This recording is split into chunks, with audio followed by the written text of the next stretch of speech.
Hey everybody, how about I review True Memoirs of an International Assassin, the stunningly brilliant film newly released on Netflix starring Kevin James. Right, let me start by saying I don't dislike Kevin James. I think he's got some talent.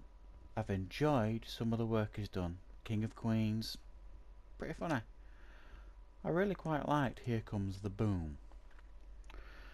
But he is now unfortunately falling into that category, the Adam Sandler category of lazy comedy with not very interesting movies. But I thought I'd give this movie a go because, like I say, I don't dislike Kevin James and I do think there is talent there. And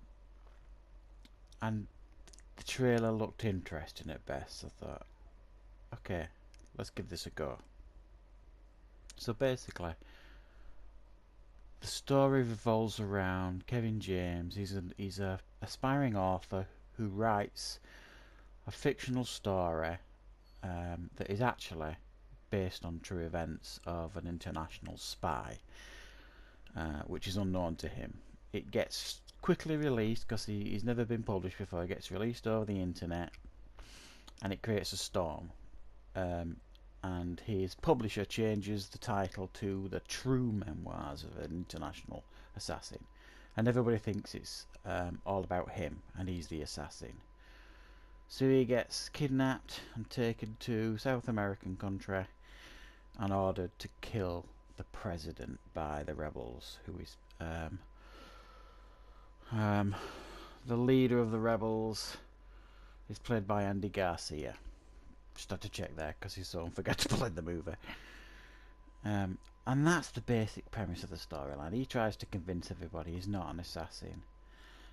Nobody believes him. He gets given the original task of killing the president, then he's got to kill a Russian mobster, then he's got to kill somebody else, and he's helped along the way by a DEA agent played by Zule Henao. Sorry if I pronounced that wrong. Who, not being unpolite here, is not the most talented actress I've ever seen. And she's about as convincing as me playing a UFC fighter, as she plays a DAA officer. She's terrible. So that's the basic premise of the movie. There's some light laughs in it, some attempts at action, but eventually it just becomes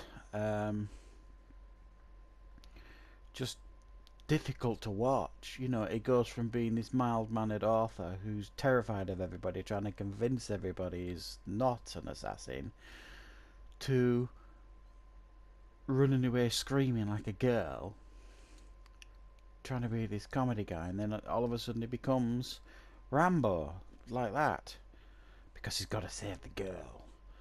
And it becomes an insult by the end, really, that part, you know.